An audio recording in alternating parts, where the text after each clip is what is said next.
Hey, how are you? Hi guys, how are you Thank you doing? so much for having us. We are excited to be here and talk all things GIFs. Yeah, really excited too. So firstly guys, would you mind just doing a brief little intro for who you guys are? Well, I am Andrew. And I'm Pete. And if you don't know already, together we are Andrew and Pete. we the jazz hands. We are so creative. Just that is the first thing you need to know. Very creative. We're really good at coming up with business names.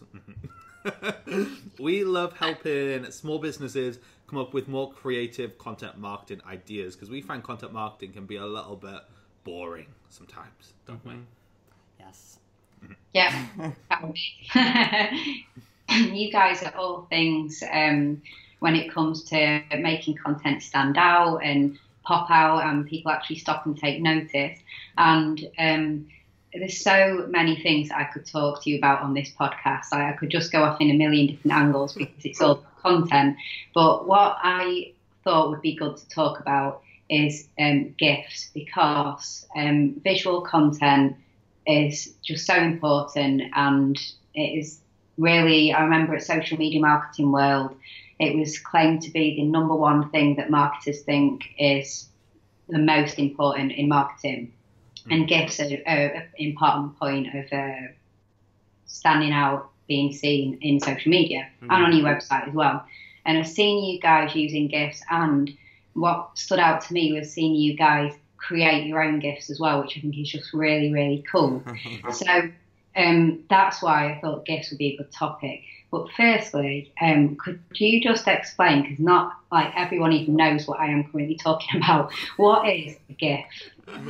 Yeah, so a GIF, or as some people say, a GIF, but we'll not get into that argument. Well, the incorrect people say GIF. Let's just leave it at that. Yeah. A GIF, it actually stands for graphics interchange format, but that's like the technical term. What it actually means is it's basically just like an image. So if you can put an image somewhere, you can put a GIF anywhere. And it's just almost like a little short looping animation. So it's a great way to get across a little bit more than just an image, and maybe just a little bit less than a video. So it's kind of like a halfway point. It doesn't take up as much memory as a video. There's no sound. There's no sound. It just auto plays, and it just goes in a constant loop, basically. I think they're quite retro, aren't they? I'm pretty sure they were like famous when the internet first came out. Yeah, for lots of maybe the wrong reasons. Yeah, they were a bit like Flash style, weren't they? Yeah, very very cheesy. Very cheesy. But I feel like they were so retro, they're now cool again to use. So they're a great way to add a little bit more like humour or fun or emotion, or just to get across a little bit more than an image. Yeah.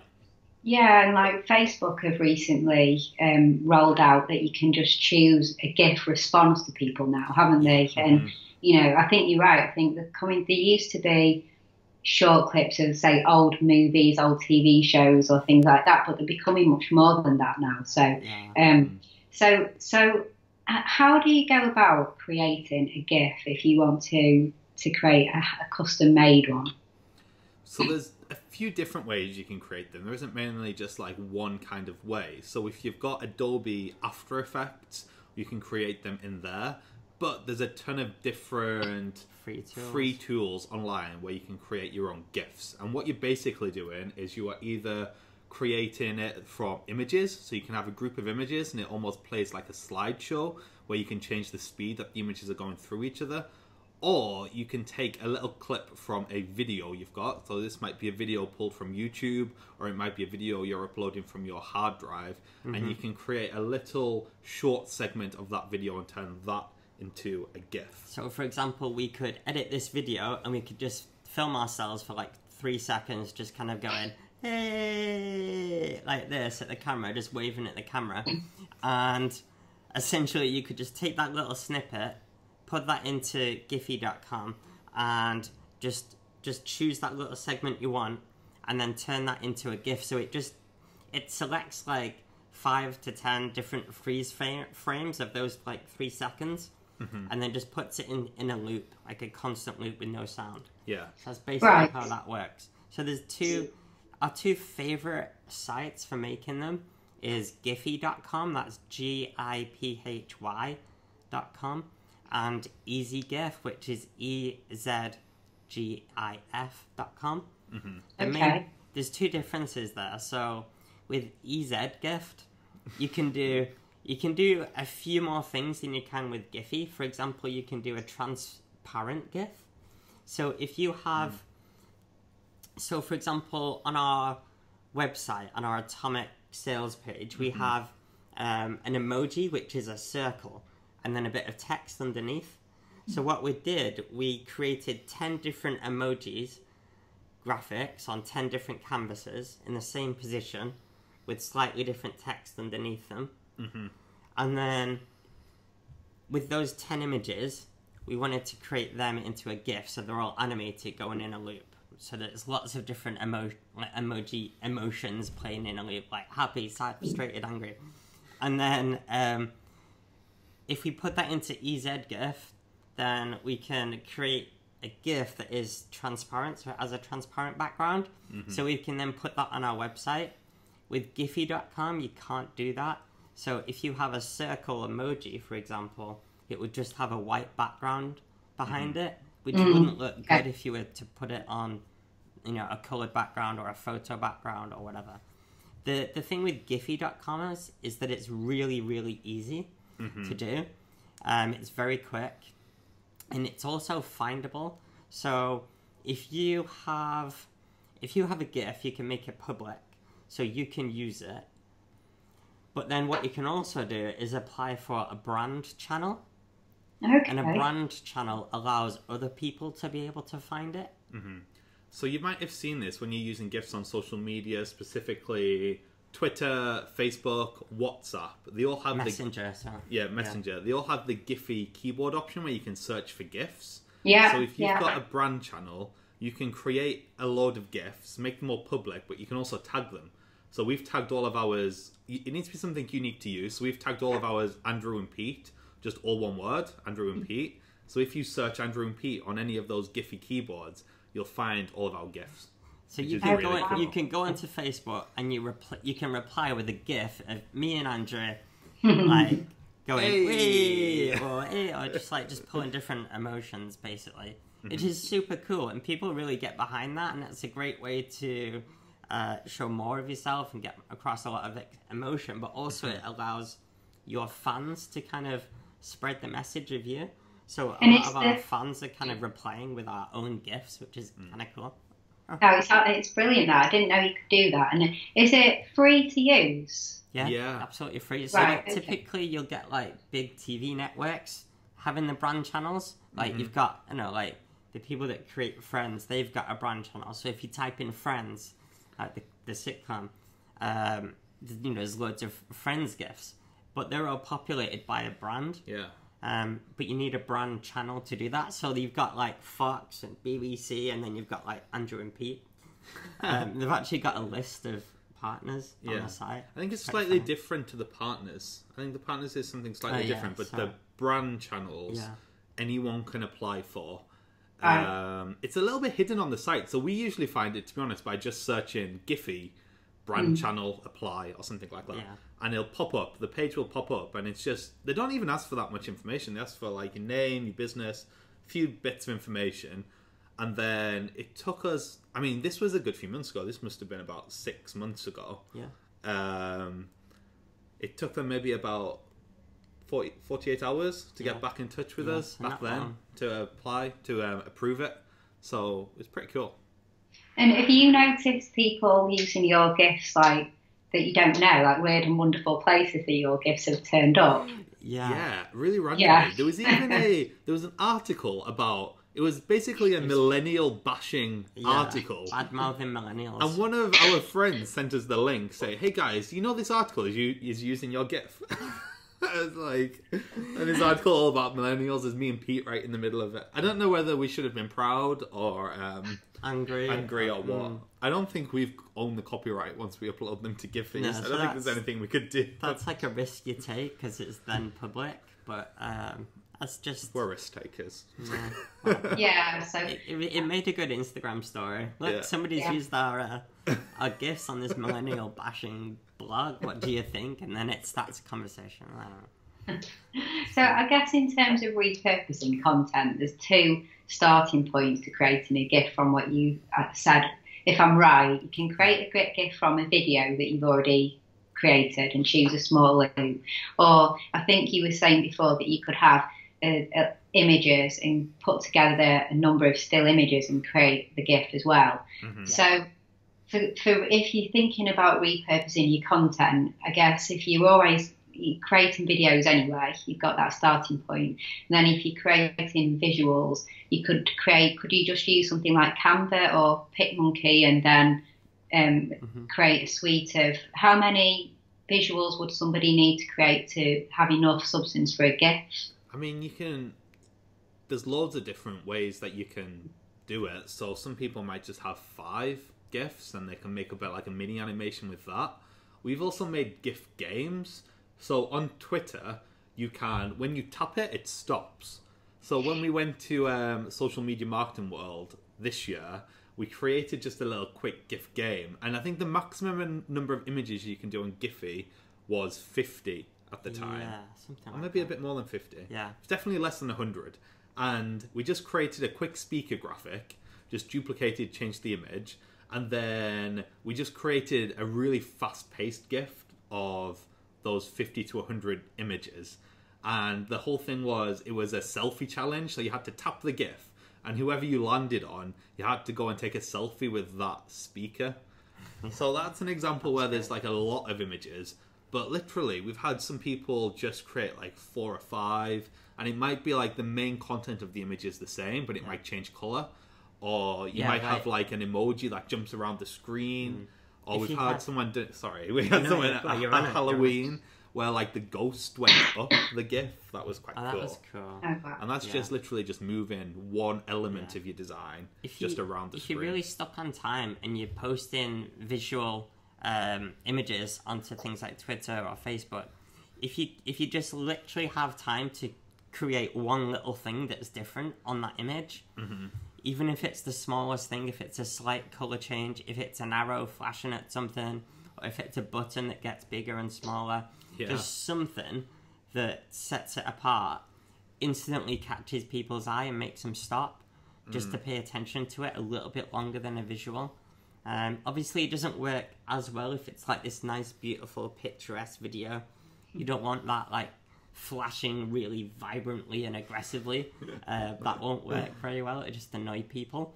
But you can turn down the speed of the flashing as well, or put delays on it. So I feel like that's probably the best way to do it. But you can there's lots of different applications of that as well. Like Andrew mentioned, the games. The games are quite fun. You can do games where it's like a circle going around a screen, and when it stops on, you have to stop it on a line to win. And things like that. They're quite fun to do. A really, really great example is Marie Folio in her emails. I don't know if you've seen them, but it's so cool. She creates... She must do this in whatever video editing software she has. She takes a little snippet where they're all like laughing and having a good time. Like, oh, ha, ha, ha, great point. Way. She takes that little snippet. She puts a little play symbol on it.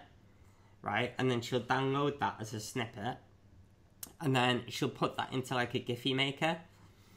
So then she's got a GIF thumbnail that she can put in her emails. So typically on emails, when you're sending out a link to a video, if you put a link to a video, it's not going to get clicked as much as if you put a thumbnail, and that's not going to get clicked as much as if you put a thumbnail with a play symbol on it that looks like you can play it right there, like a YouTube play symbol. And then a step up from that is what Marie Folio's doing. So it's like a little GIF, but it looks like you can click it and play it. I feel like... Especially as YouTube is just introducing the thumbnails as being basically GIFs now. Oh, really? When you hover... It just seems to happen really randomly. Sometimes it does it, sometimes it doesn't. When you hover over a thumbnail on YouTube, it plays like a little random clip from the video. It's to help clickbait. Yeah. Well, it's to disadvantage people with clickbait. Like, if they have this really shocking image, but you can see that the actual video is not what they're displaying. Yeah. Then it's good. It's good to kind of tell people so they can avoid it. Yeah. But calls to action in general, I guess that's what that is, isn't it? Yeah, Just yeah. making your calls to action as a GIF. Even if you have on your website, like at the end of your blog, it's like download this lead magnet, but you've got like a flashing arrow, or the button flashes, or a little like highlight sparks and then goes away, or Yeah, you can do it in a way that's not utter cheese. Yeah. Can't you? Yeah. yeah, if Yeah, you have but like a big it's- red arrow, it was like ugh, horrible. But if you do a nice arrow or that slowly nudges or something, Define nice arrow. not a This is primary just- colour red. This is just so interesting because I think when you talk about GIFs initially, you do just think about, well, they're just scenes from Friends or scenes from wherever, and you don't always realise you can create your own. And now what we've talked about is how you can create your own from videos or graphics, and then you can use them on your website, you can use them on social media, you can create games and do really fun things like what you guys have done. You can put them in your email as a call to action, and you can put them on your website, on your blog post, call to action. And I don't think a lot of people actually have creating GIFs and doing that on the radar, but you guys have just talked through so many. I'm going to add links to everything we talked about. And I think like as well with like if you're doing a blog or a podcast where you don't have that video or you don't already have the images, a lot of people, you know, and you'll be telling people to create images from that, like take quotes out so that people can retweet them and stuff. Even they could be turned into GIFs. So like imagine a quote graphic, but it appears like word by word, like doof doof doof, or it flashes, or it has a sparkle to it, or it changes color. Can I give another application as well? Yeah, Like please. this. Sometimes they're used as instructional rather than like entertaining. So MailChimp does this, I think, a lot on their support pages when you're actually asking, how do I use this? Rather than having a video, if it's literally just like 2 steps, like click this button, then click this button, they'll just create little GIFs of those steps actually being taken. Yeah, I like that. So we use that a lot, especially in the early emails. So if someone signs up and you might have a welcome series of emails, we do like add us to your whitelist, or make sure we don't end up in your promotions tab. And then we've got a little GIF showing people how to drag our email into the primary tab in Gmail. Or that's things really like cool. that. How to add a review in your podcast app. That could be a quick GIF. Yeah, that could be a GIF. I think it's 10 seconds is the maximum length for a GIF. So anything you can demonstrate in less than 10 seconds doesn't necessarily need a full video uploaded for people to click play to. And again, that's just genius, because writing things down, people just skim, don't read properly. Even the word instruction, kind of glance over it. But if you can see that you can actually do it in the time of that GIF, like you've shown us how to whitelist that email in 5-second GIF. Yeah. That's just a call to action that you can do this in 5 seconds too, and this is how you do it, isn't it? Exactly. So you're going to get people to actually take the action as well. Wow, I think so there's many something still quite novel about them as well, which is cool. Yeah. So I do think people like that. So if they see something, it's like, oh, this is a little bit different. I don't think that's going to last forever, but Yeah, I think it's nice. I really like the emotion, the replies, GIF replies though. Like, we've created a bank of replies, like, oh my god, or haha, or killing it, or well done, or that's amazing, or wow. Like, if you can do that, we actually had someone inspired by this, and they created a GIF of their boss. Now, their boss wasn't on Twitter, but they said that they wanted to like get their boss a little bit more out there online, and it was something to do with students. So if you're imagining like the headmaster doing a personalized message to you or something, it would be quite cool. So they recorded like a GIF of their boss, and then they started tweeting that to the students, and they were like blown away by it, because it's like, oh my god, that's so funny. I didn't think we could geek out this much about GIFs. No. This is going to be a short podcast. We need to get outside more, I think. I'm glad there was a positive story about someone creating a GIF about their boss who wasn't on Twitter. Could have gone in. I feel like that was another kind of worms of applications. Yeah, we didn't want to mention those stories. So if we could finish with one key tips. So someone's listened to this and they thought, wow, like GIFs are so cool, I'm going to get in on this GIF game. What would you say, you know, if someone's going to just finish now and they're going to go and create their first GIF, which one of those sites should they head to? What should they use? I would definitely head to Giphy. I would set up a brand channel while it's still free to do and not many people are doing it. So definitely do that. And then just grab a video, even if it's, I don't know if this video is going to be on YouTube, but if it is, even just grab this video and just look to see how easy it actually is to create a GIF. Because a lot of people think it's super technical, when it's probably one of the easiest things you can do. You just paste in the link and then crop it, and it's like choose your speed and it's done. Yeah. So it's that easy. It's real easy. Brilliant. I'm going to do that for this video just to show everyone in the show notes. There'll be a GIF of this video. Right, so thanks so much for being on the show. And before we go, like, where can people find you guys? Awesome. Well, thanks for having us, firstly, because that was really fun. We are at andrewandpete.com. All the links to everything that we do is on there. Links to our YouTube channel, links to our books, links to our membership site. So go and check us out at andrewandpete.com. We're Andrew and Pete on all the main social networks as well. So if you search Andrew and Pete, we should show up. We should. Yes. Brilliant. Okay. Well, thanks a lot, guys. It's been great speaking with you. Thanks so much, Amy. See you soon. Bye.